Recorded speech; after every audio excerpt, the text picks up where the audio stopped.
Ya, besok ketemu Ken. Bojonegoro. Bojonegoro. Ya. Campur sari karo komet. Oke. Ini ya. Malam.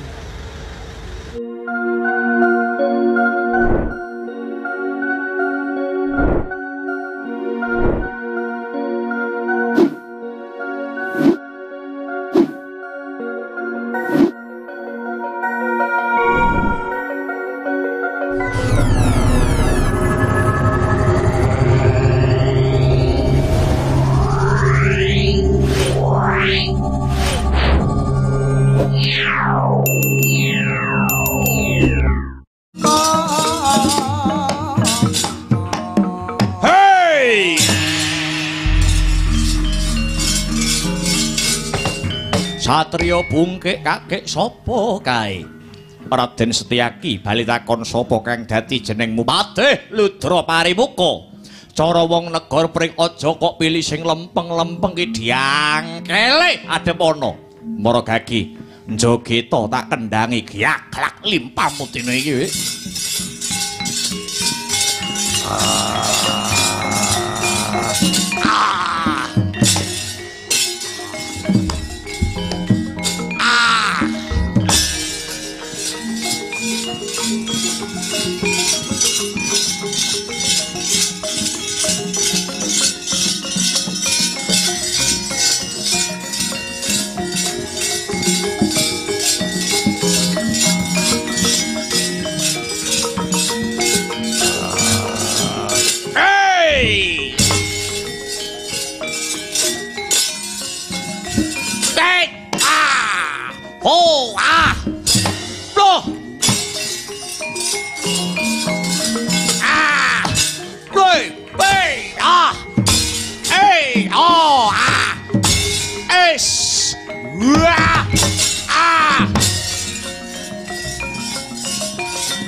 Aku sing ngatasi wong.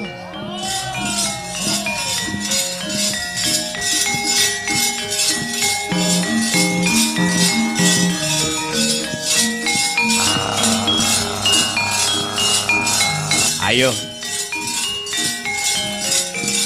Ket. Wait. Wait.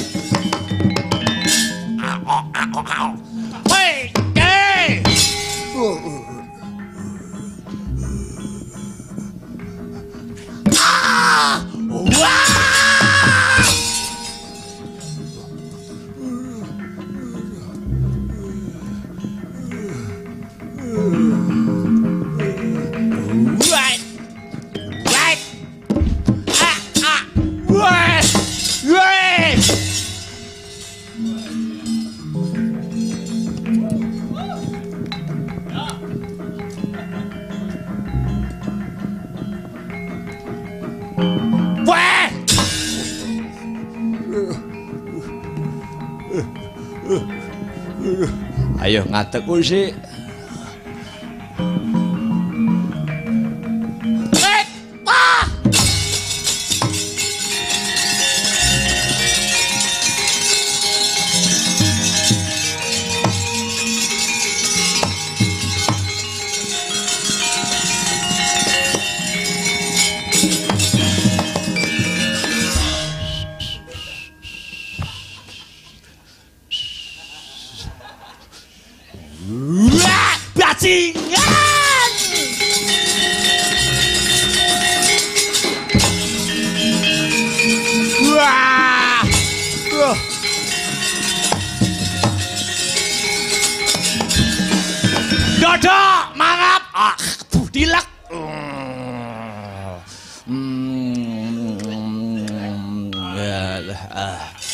Ayo. Sapa iki? Ki sapa? Sapa? Rodok rono to. Warangka pepatih saka negara Pasir Gumelar. Kekesete Ratu Gustiku saka negara Pasir Gumelar ya kuwi Prabu Lingga Garda. Lingga Garda iki bosmu ya, pancen bener. Negarane Pasir Gumelar. Padang pasir kono. Nggih. Padang pasir, wong Padang pasir kok jenenge Lingga Garda. Lingga ki barange wong lanang, Garda ki gedhi. Wong Padang pasir kono biasane konane gedhi-gedhi ya ora. Walah, ngono to sejarahe, Pak. Lah. Ayo, adep ana brantenge tanah Jawa, Prabu Baladewa. Minggat. Aku ora bakal minggat yen durung kasempatan sing dadi setiaku piye? Aku ora bakal minggat yen durung dadi kasempatan apa sing dadi setiaku mboyong Dewi Brata Jaya kinarya garwa prameswarine Prabu Lingga Garda. Kowe katone gagah, kowe ketok gagah ana negaramu tanah sabrang ana ing tanah Jawa petuk bandenge tanah Jawa kecekel sesuk ora iso kumpul karo bojomu kowe.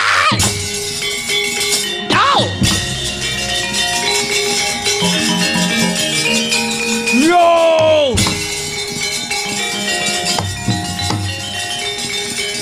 Ya, kurang aman berarti orang setimet guram ya nyorebutan menjangan mati. Ayo, 1000 bareng maju, 100 bareng kabur. Ayo, sambato wong tuamu ngakoso. Tumungkul ibumu Pertiwi. Ayo, maju wong kabeh. Saksi delabangmu kowe. Yo!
Yaksa rupa sedeng nalendra yaksa alalaku kang malwalya ingkang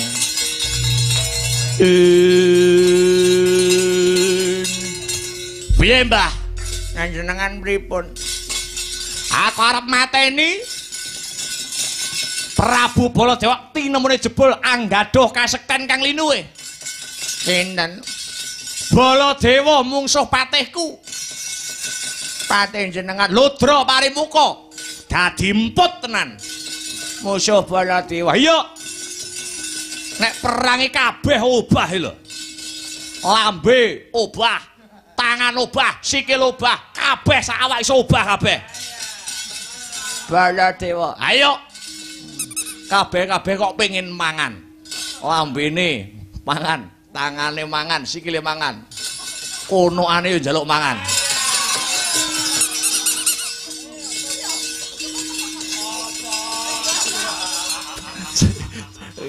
Iki jare sing ngenong. Jare sing ngenong iki dalange mesti apa-apane pengen mangan. Lambe nggo mangan, nggo ngomong, sikil mangan pengen ngeprak, tangan mangan pengen ngubahne wayang konoane. Walah. Aku sangonono tanggo piantelanganku maju ning pabaratan. Nah, kurang sangoni gembolan. Gembolan apa, Mbak? Ini mangcekel iki. Apa iki? Niki jenenge lulang kebolandho. Lulang kebolan nggih disaki. Niki nggo kemanen. Kemanen oh nggih. Niki wonten melih apa iki? Niki jenenge kul buntet. Kok kul buntet nggih no niki nggo kasekten. Siji kas apa Mbah? Pring pethuk. Kok nggawa pring pethuk niki nggih rejeki. Pring pethuk nggih rejeki ta. Siji meneh apa Mbah? Minyak bulus. Nggih apa minyak bulus barang? Lho, kula nek perang karo bojo kula nggih nggawa minyak bulus. Perang apa? Nggih perang niki sadurunge perang pijetan sih. Nganggo minyak bulus nggih ben kileng-kileng. Manggawa kalih maca mantra. Mantrame sluman-slumun slamet. Tolak sawah balindaran getih putih nyingkrih getih abang nyimpang getih hireng meneng debok bosok leak-leok. Buk nang musuh sampean sebul ping 3 genah mobat mabit musuhe Mang Jajal Setyaki Udawa prajurit kroco mang taman ini wah genah mobat mabit tak jajale Mbah.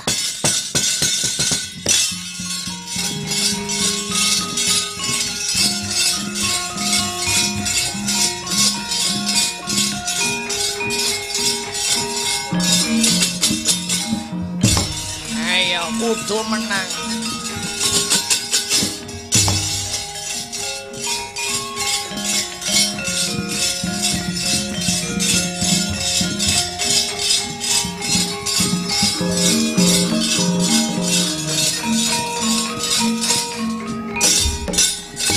Sluman slamet tulak sabalendaran teh putih nyingkrih tiabang nyimpang getih ireng meneng debok bosok leak-leok buk nang menang saka kersane ngalah. Abu. Kowe iki nyapa? Ora usah teko nyapa-nyapa. Hadepana aku. Ayo cobanen. Yo! Wah, liang gerutuk.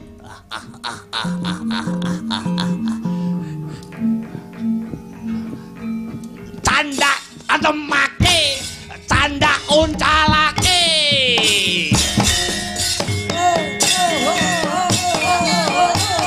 Hey. Gentu. Linggo Garda Jaya, Linggo Garda menang, Linggo Garda unggul gedang goreng gaglaken. Ayo! Ndilah musuhku. Wis. Gondrong buri sapa iki? Udawa. Sluman selamat tolak sawat bareng tetep nyingkrih apa nyimpang tiremel debok bosok liak-liok. Buk nang menang kan di kersane kalah. Abu. Hit ku hayat. Wah, keliyang gerutuk.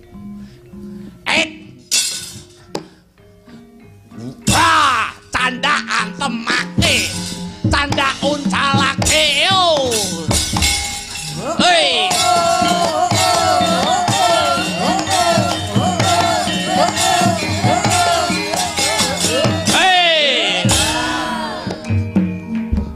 Linggo Garda menang, Linggo Garda Jaya, Linggo Garda unggul gedang goreng gaglaken.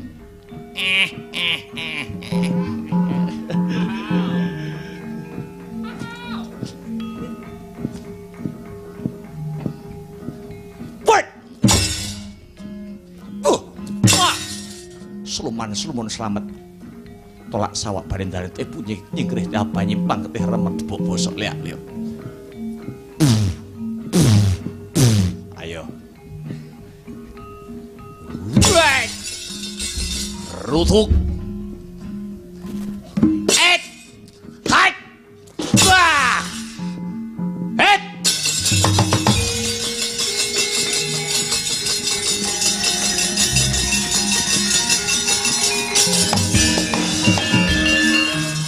iki menungsane sing arepe ngelamar adikku Bratajaya Yalara ireng. Ayo lamaran ana paribasan bedah praja mboyong putri Bedan Dwarawati Bedan Mandura yen wis ketemu karo Prabu Baladewa dublak tungkak cangkem mubong.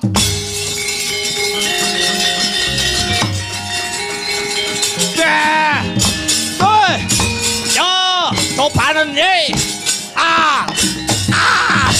Hey, as, hey, hey, hey,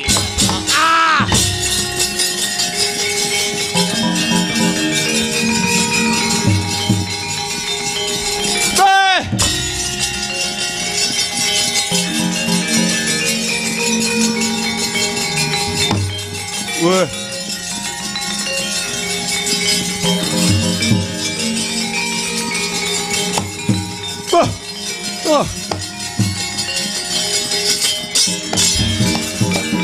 Manganjur laku ning angin gugur agraning arega.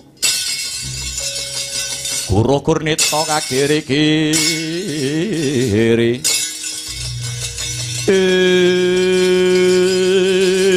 Cokok Teca Mantri. Wonten dawuh sinuwun. Tinemune jebul Prabu Baladewa anggadhuh kasekten kang linuwih kaprawiran kang sarta kadigdayaning gegilani. Nggih. Panjenengane maneman tenagane dinggo perang ngalahke musuh prajurit Dwarawati ngadepi Prabu Baladewa. Ya banjur karepmu piye, Gok?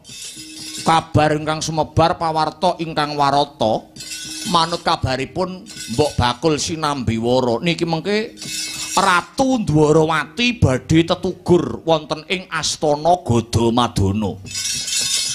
Lah negara Dwarawati niki mengke genahe kahanane mesti kumplang, calone Dwarawati niki mengke mesti sepi. Kahanan ingkang kumplang, kahanan ingkang sepi kala wau digunakake kanthi bener becik nalika kahanan Dwarawati pun sepi, ratune mboten wonten, prajurite kabeh padha lena. Ing mriku jenengan saged nyolong sekaring kedaton Dewi Bratajaya. Bener kandhamu kok. Wah.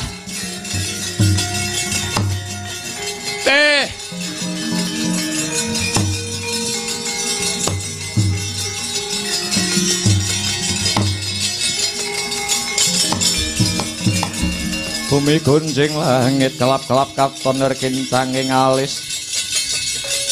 Parisang maweh gandrung sabarang katul. Ing cemerlang sing dadi pikiranmu kok. Ora rugi lek ku mbayar kowe pendak wulan. Nggih no. Lah terus niki mengko sampean ora usah rekoso. Aku ngenteni Dwarawati ben sepi. Nggih. Ditinggal ratune manggunake kahanan sing sepi niku kanthi bener becik mangcolong Bratajaya mangcolong lara ireng. Wah ngerti yo ngono ra sanggup perang gagal iki, Pak. Nggih. Ngopo. Ya.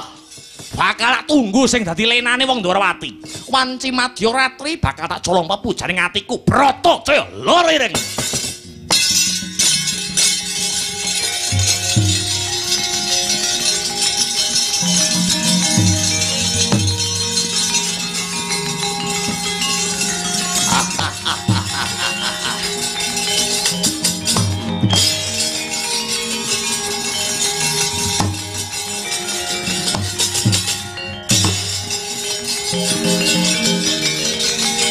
Ora mikir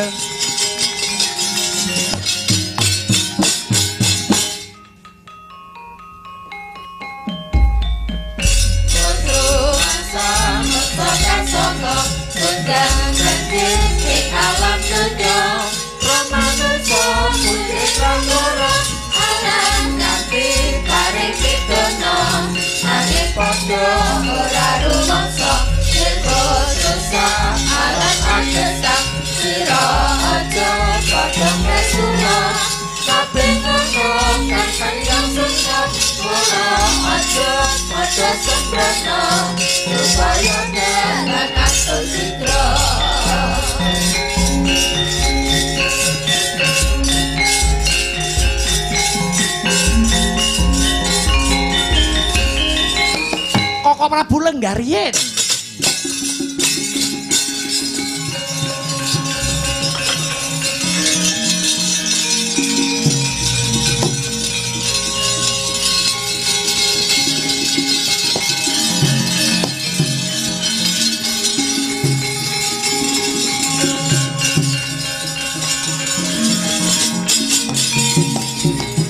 bumi kuncing langit kelap-kelap katon lirikin sanging alis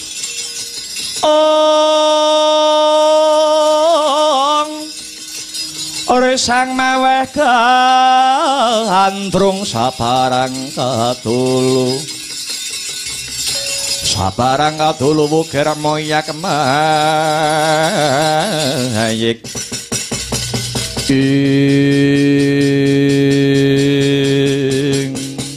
kados pundi Koko Prabu pabaratan kabaripun kados pundi Prabu Lingga Garda sajake giris nandingi Prabu Baladewa ketitik nyimpang dalan ora wani magut ana ing madyaning pabaratan Kresna. Syukur seketi jumurung Duh Koko Prabu menawi prajurit saking Pasir Gumelar sampun sumisih. Sakmangke sumangga Koko Prabu kula dherekaken enggal-enggal tumuju wonten ing Astana Gada Madana. Tetugur ndongake leluhur-leluhur Mandura ingkang sampun sumare. Sisan damel anyadang kang sarta anyadong. Tumurinipun wahyu panitisan, wahyu purba sejati, wahyuning panitisan. Ya, ayo Kresna lon-lonan lumaksana ing ripalungguhan dina iki Yayi.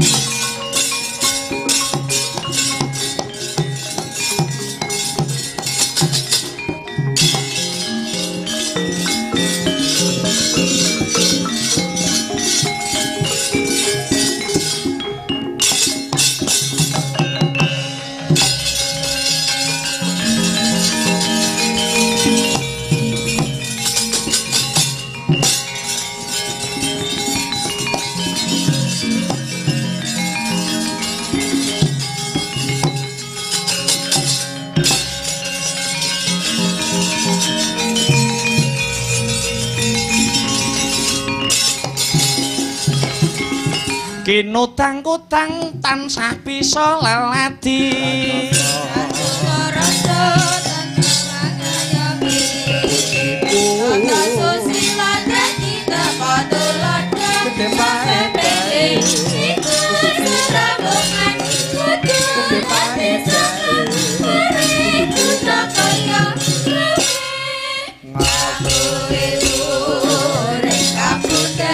sekali lagi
Alhamdulillah wa syukurillah wala haula wala quwata illa billah amma ba'du. Selamat pagi Mas Gareng, pagi Dik Petruk, pagi Dik Bagong, pagi Mas Petruk. Alhamdulillah isih ketemu ana ing Patesanga gara-gara saka tembung rogoh rasa ya Le. Dikendoni suasanane, lakon pamundhut saka Bapak Kepala Desa. Nyuwun inggih menika Wahyu Purba Sejati, Wahyu Purba Sejati. Wahyuning panitisan Wahyu Purba Sejati kuwi kapérang dadi 3. 1 Wahyu Ratu, 2 Wahyu Satriya, angka 3 Wahyu Kabrahmanan. Ngono ya Le. Wah. Dadi nek ning Nganjuk iki kebanyakan umpama wong nanggap wayange mesti nyuwun lakon mesti. nek laladan Nganjuk iki kebanyakan mayoritas mergo ana wilayah sing pun borong Mas Darang lakone napa. Oh ngono Dadi sak bisa-bisa awake dhewe kudu bisa ngaladeni apa sing dadi permintaane Bapak Kepala Desa. Iya le, sing baku awake dhewe klungsu-klungsu melok udu kabeh diratani. Ceritane kecekel ora cutel, ning hiburane atur pasugatane, atur lagone ya ora keri, atur hiburan salam-salam. Apa maneh iki ya di live streaming mula aja lali salam-salam kanggo kanca-kanca sutresna seni dan budaya pecinta wayang kulit dimanapun sing masih memonitor lumantar channel YouTube Asta Brata Media. Matur nuwun ingkang ngancani dalang akbar sak kanca.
Miat langening kalang nyanak lahar pandamuncar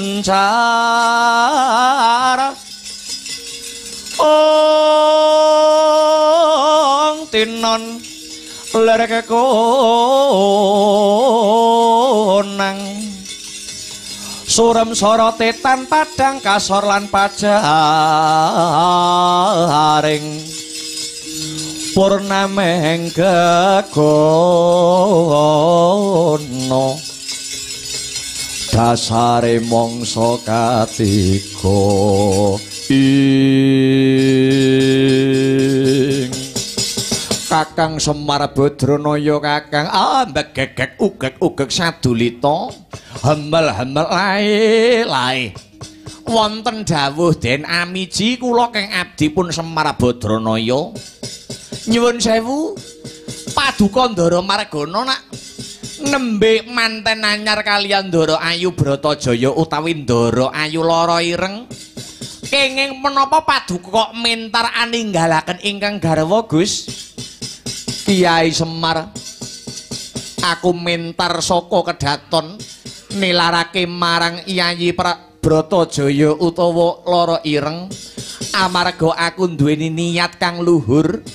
Niat kang luhur kuwi mau bakal tak nggo srana katentreman karahayonku anggonku mbangun bali wisma kelawan si Bratajaya. Paduka gadah niat napa Den? Manut wangsit kang tak tampa dewa bakal numedhakake wahyu panitisan ingkang ingaranan Wahyu Purba Sejati ingkang bakal tumurun mapan ana ing Astana Gadamadana. Kamangka Astana Gadamadana kuwi cetha ngigla kang tanpa warana kalamunta Astana Gadamadana kuwi mau papan pesareane para leluhur ing negara Mandura. Dadi aku ninggalake Bratajaya ora kok ateges margana ninggal marang tanggung jawabku, nanging aku malah duweni kekarepan anyadang kang sarta anyadong sapa sing ngerti mbok menawa wahyu utawa kanugrahan kang diantuk dening margana iki mengko bisa andayani katentremaning bali wismaku. Menawi makaten sumangga kula namung dados punakawan, kewajiban kula namung tut wuntat tindakipun Bendara Tarunana Windanana. Margana ora bakal balien durung kasembadan apa kang dadi sedyaku Yai.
Harta palwana ting ranu Gresik karsa piran ing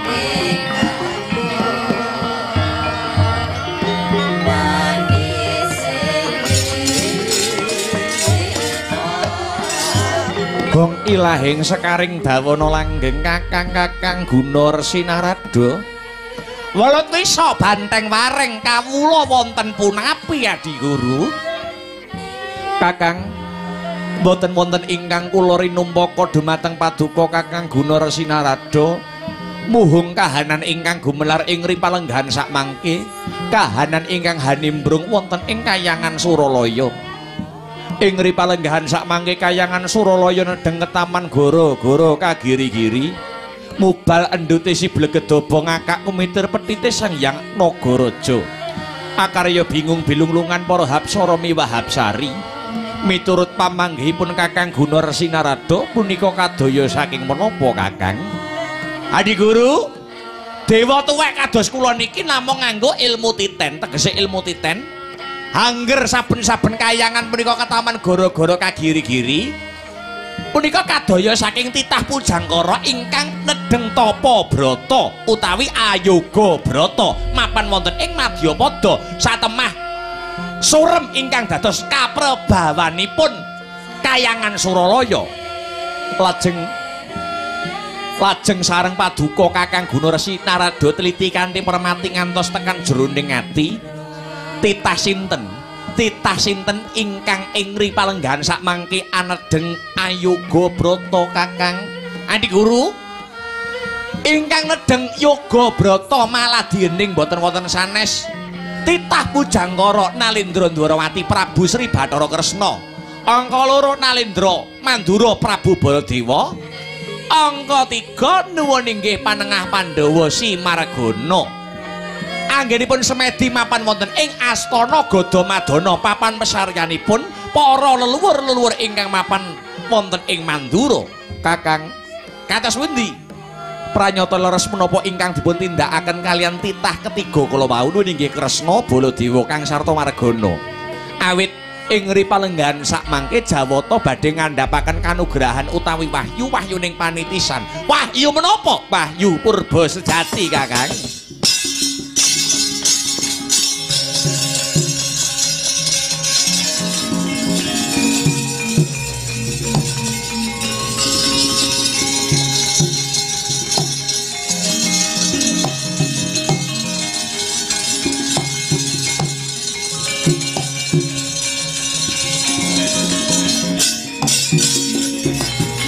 Dewa-dewa sukata marang soreng prang ngudane aromarum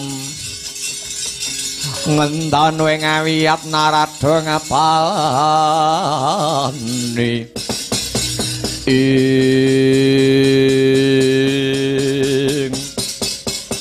wahyu purba sejati nuwun inggih Kakang.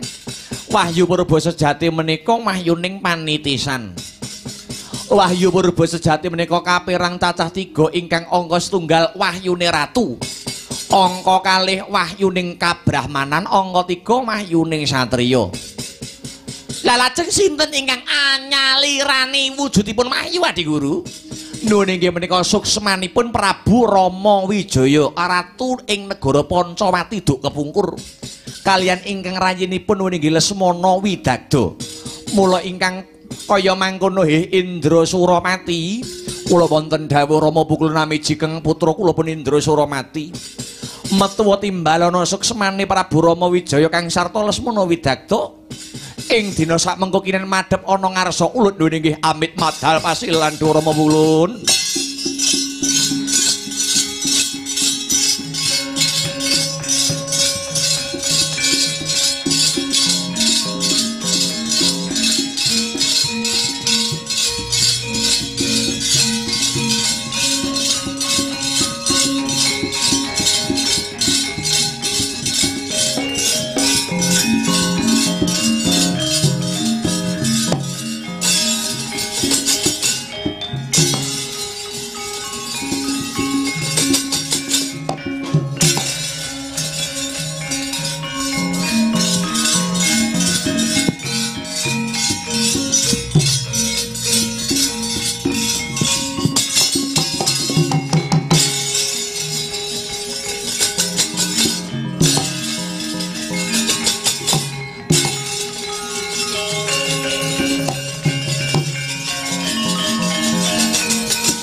Sarate pandam sumulung amadangi jroning pasarean ngenani wadana remu-remu kalingan ngangkrahangan ing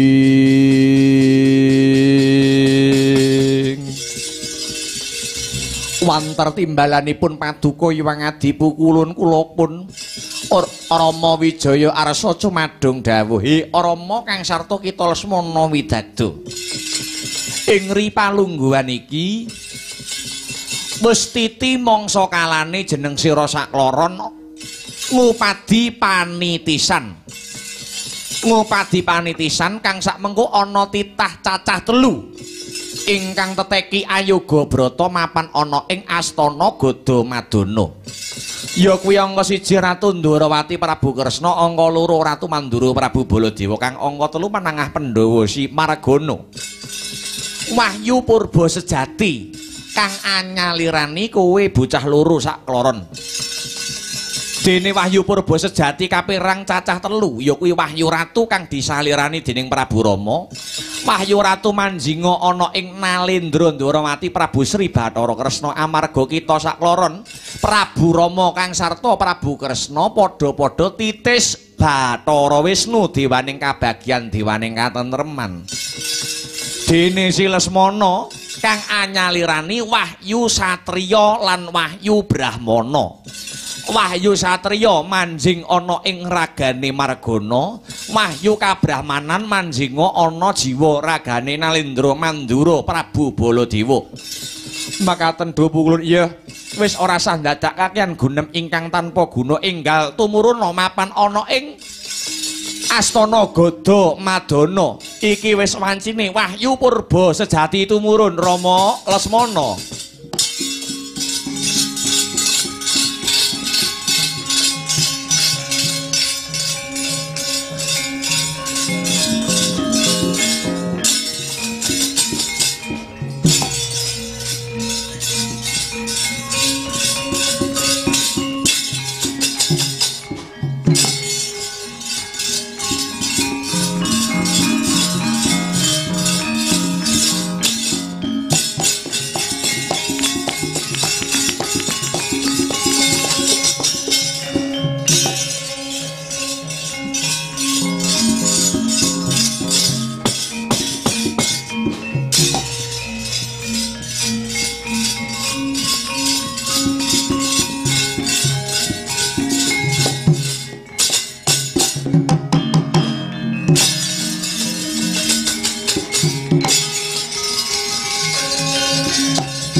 Punapata mirah ingsun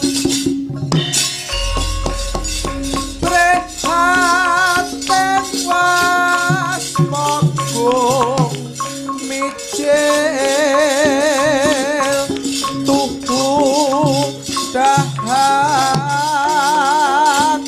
tanpa karya sangkang rinemakan Gusti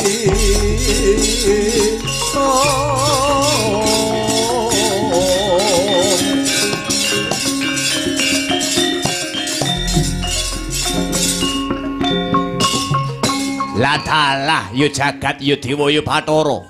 Negara Ndwarawati kahanane sepi, negara Ndwarawati kahanane kumplang, ditinggal ratune mapan ana ing Astana Gada Madana. Iki pepujaning atiku memani ing kalbuku Bratajaya ya Silara Ireng ya. Mumpung kahanane padha sepi, prajurit negara Ndwarawati lena kang dadi kawaspadane ndak cidrak colong si Bratajaya Ireng pondong nyewet go negaraku pasir kula dadi karwa prameswarine Prabu Linggakarta. Ya. Hey! Hey! Dara Putri!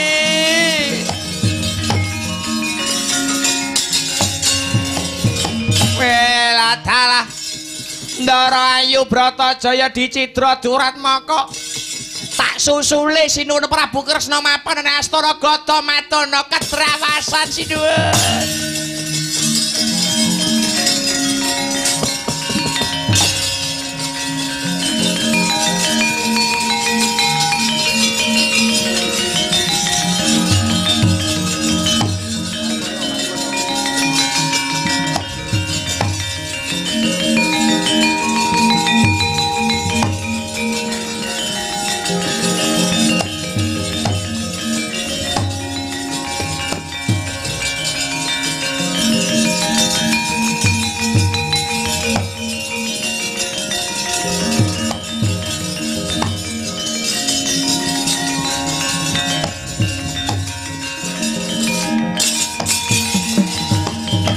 Do aduh Bathara Gung amurwa bumi ukir parema paringan angsana marang kawula kang bisa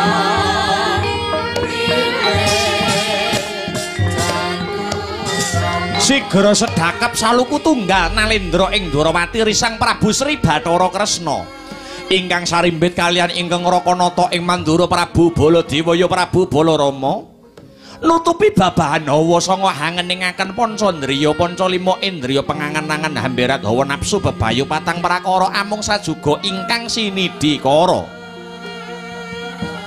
mandeng pucaking grana anut marang giyaning kekayon-kayung yun angayat-ayaning paratama kaya mati sajroning urip-urip sajroning pati liyap-layape ngaluyut pindha pecating supena sumusuping rasa jatine Sang Nalendra kekalih sedyaning kayun arsa anyadang kang sarta anyadong tumurunipun wahyu purba sejati eling-eling Nalendra kekalih pranyata jalma ingkang gentur tapane maneng semedine cinaket kelawan dewane kocap sagebyaring caleret Sri Rama Wijaya dalah aradyan Lesmana ingkang minangka pengawakaning wahyu purba jati wis prapting ana ing Astana Gadamadana.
Sabantuk wahyune ngalah dia dumilah mangolah ilmu bangkit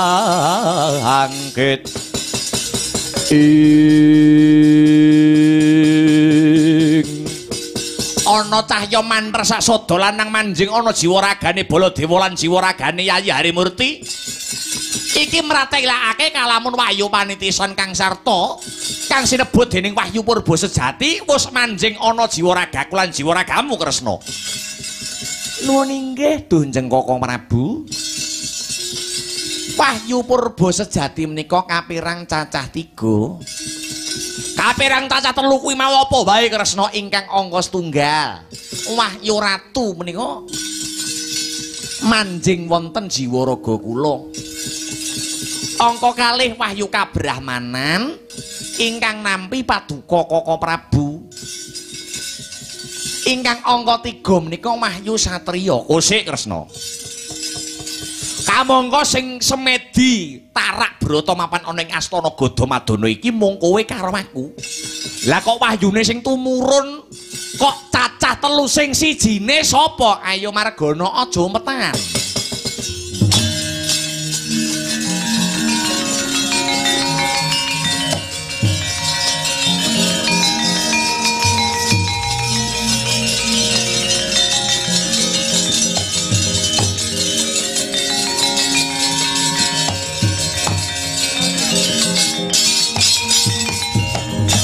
Tan samar pamoring suksema sinuk semaya winah ya ing asebi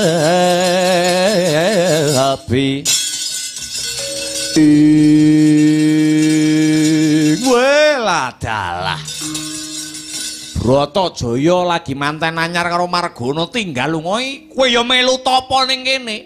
Nuwun inggih Duh Kaka Prabu. Margana entuk apa mau? Wahyu kasatriyan. Aku wahyu kabrahmanan. Wahyu kabrahmanan iki piye Kresna? Dayane piye?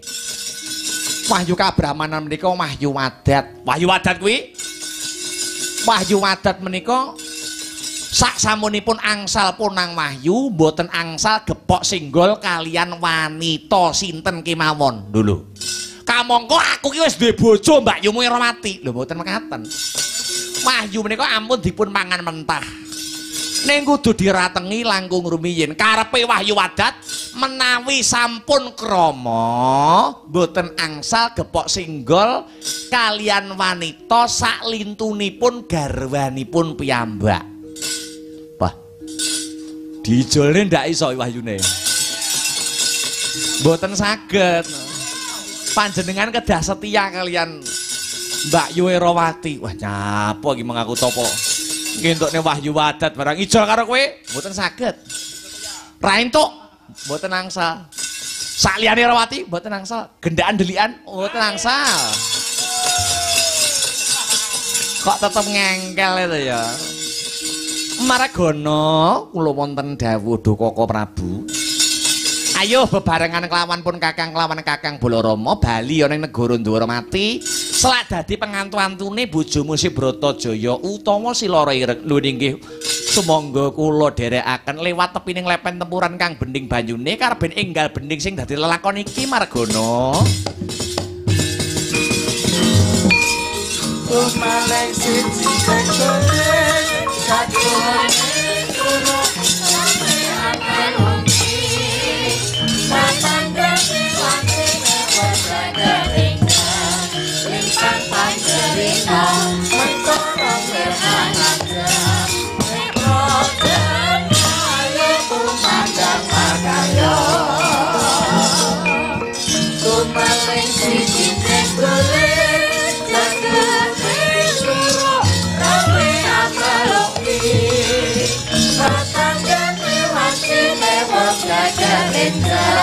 lintang panjerina mentara berhangat nekroten ayo kumandang makaya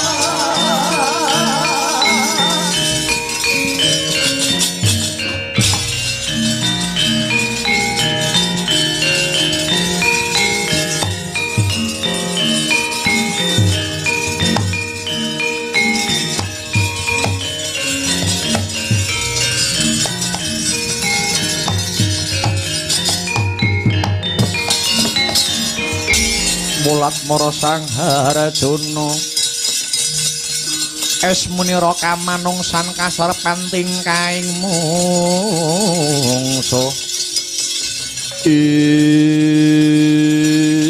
bocah emban mlayu-mlayu gawe kaget ana apa ayo sinuwun kedrawasan sinuwun kedrawasan ana apa Ndarawati wonten maling. Nek malinge sing dijupuk wujude Mas Picis Raja Brana wis tak ikhlaske. Mboten Mas Picis Raja Brana ingkang dipun cidra. Lah banjur sekaring kedaton Ndarawati Gusti Ayu Ndara Bratajaya utawi Lara Ireng dipun cidra Duratmaka Maragana. Kowe iki manten anyar. Bojomu wis mbok tinggal-tinggal janji ora iso mbalekke bojomu. Aku dhewe sing mara ganteng kowe Maragana.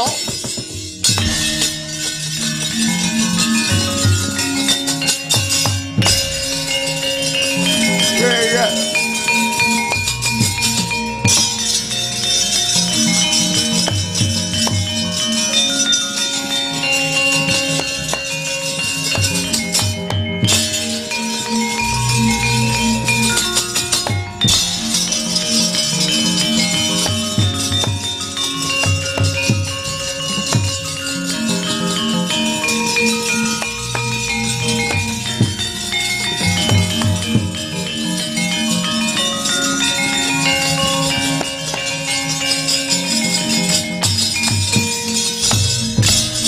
Nyata laruta saking Kuda Sakuragala yen hatana mutusa sang Sri ana Rewanda Kusika Seta marepake marang ungganing Ratu Ndarawati sapa kang dadi pragosamu Wanara. Nggih. Nami kula pun Anoman riyen abdinipun Prabu Sri Rama Wijaya. Abdine Prabu Rama Wijaya Ratu Pancawati Denda duk kepungkur nggih lakar kados mekaten. Lah kok marepeki aku menapa leres paduka menika Ratu Ndarawati ingkang ajejuluk Prabu Sri Bathara Kresna pancen bener aku Prabu Kresna. Waduh, kula nderek suwita dumateng jengandika awit menapa? Awit kabar ingkang sumebar pawarta ingkang sampun waradin Prabu Sri Rama Wijaya manunggal manitis dumateng jengandika sinuwun Prabu Sri Bathara Kresna ingkang pengawak Wahyu Purba sejati pramila saking menika kula kepengin sisa-sisaning umur kula abdekaken dhateng ratu ingkang hambekipun luhur kadidene pepunden kula rumiyin nuwun inggih Prabu Sri Rama Wijaya menawi wonten mulunging penggalih kula nderek suwita dumateng jengandika sinuwun Prabu Kresna jer Basuki mawa biya kelakone panjangka kudu mawa pangorbanan punapa biya ingkang kedah kula tebus sinuwun dina iki putri Ndwarawati sing jenenge Bratajaya utawa adiku Silara ireng murca saka praja. Angger kowe bisa goleki sapa sing nyidra wujuding adiku Bratajaya utawa Silara ireng gedhe sing dadi ganjaranmu tak tampa sing dadi pasuwitanmu Anoman. Nyuwun pamit.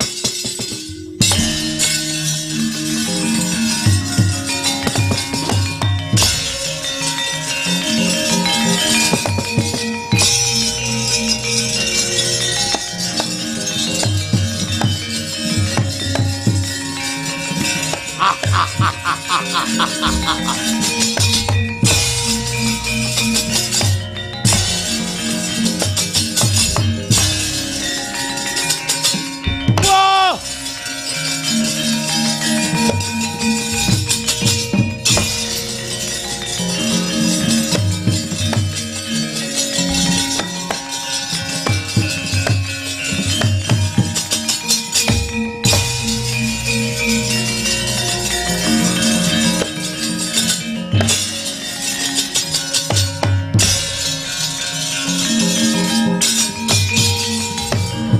Sapa iki? Ana satriya bagus saking baguse ketok ayune. Satriya Madukara Margana kang dadi aranku bali takon Lingga Garda Ratu saka negara Pasir Gumelar. Bratajaya, tak boyo negaraku Pasir Gumelar. Aku sing dadi bojone sumurupa Lingga Garda. Wong lanang bakal muntap sing dadi nesune kalamun dijawat rong perkara, siji dijarak bojone, loro dijarak anake. Kasembadan apa sing mbok sedya bakal mboyong Bratajaya pecah dadane Margana hilang nyawaku kakan cangkem.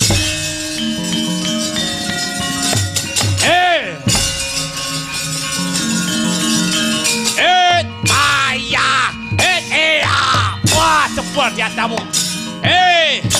Ya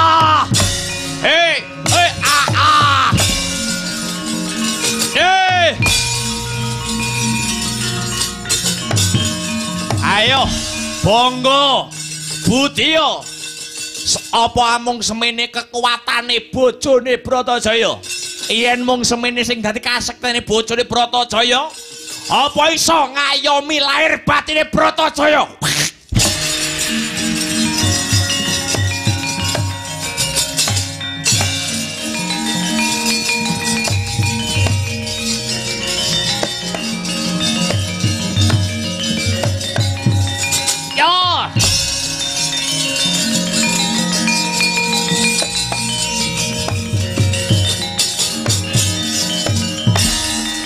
Pasir Gumelar negaraku, Lingga Garda jejulukku.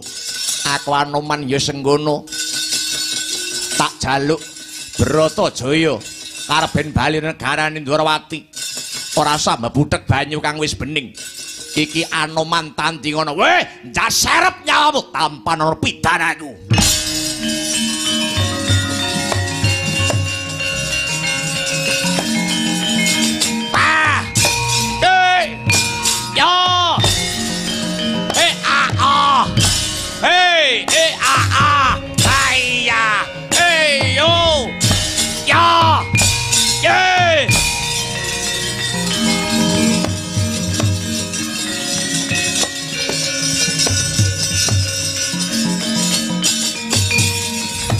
Noyah nayuh Baskara Titi mangsa kala Prabu Lingga Garda Ratu saking negari Pasir Gumelar Badar sejatine wujud suksmane Prabu Dasamuka sukmane Ratu Ngalengka Diraja ingkang wujud Prabu Dasamuka kang wis abadan sukma Sang Godayitma.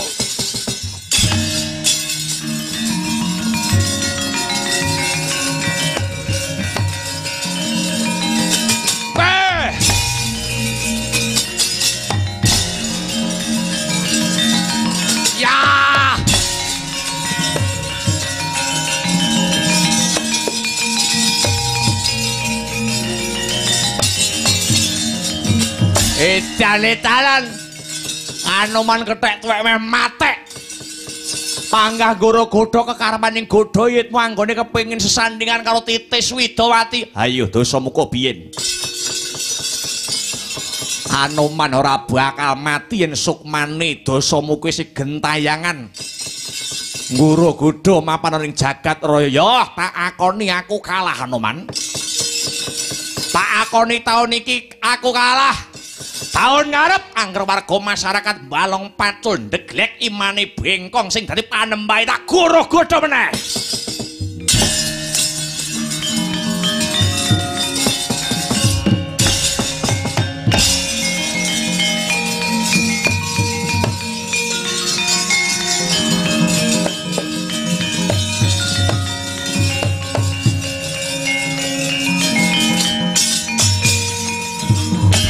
Samu barange wis cetha, samu barange wis ngeglo. Anoman Senggono, kula wonten dawuh sinuwun pripun?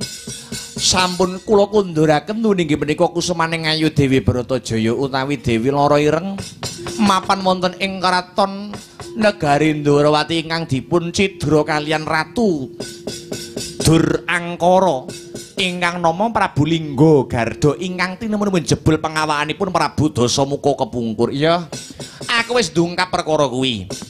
Anoman kula wonten dawuh ya. Jeneng sira Anoman tak angkat dadi abdi kinasih mapan ana ing negara Ndrawati. Tak wenehi wewengkon, tak wenehi kukuban. Ana ing negara Ndrawati sisih kidul kuwi ana gunung jenenge Gunung Kendali Sada.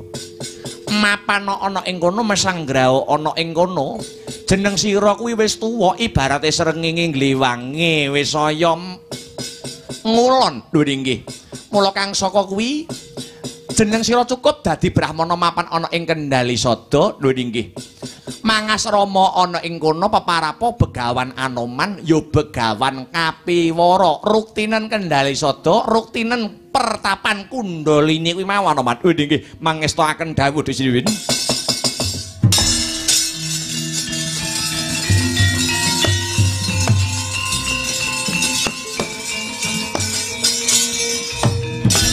Ingkang becik dadya patuladan ingkang ala kagilesa anut lakuning jaman Anoman wonten dawuh Kyai wis to omongku ana ing ngarep mau wis tumus anggone Anoman golek pasuwitan ya mapan ana ing panitisane Prabu Rama Wijaya Ratu Gustimu kepungkur wis kelakon manunggal dadi sawiji kelawan Ratu Gustimu sing saiki ya kuwi Prabu Kresna Ratu Ndrawati.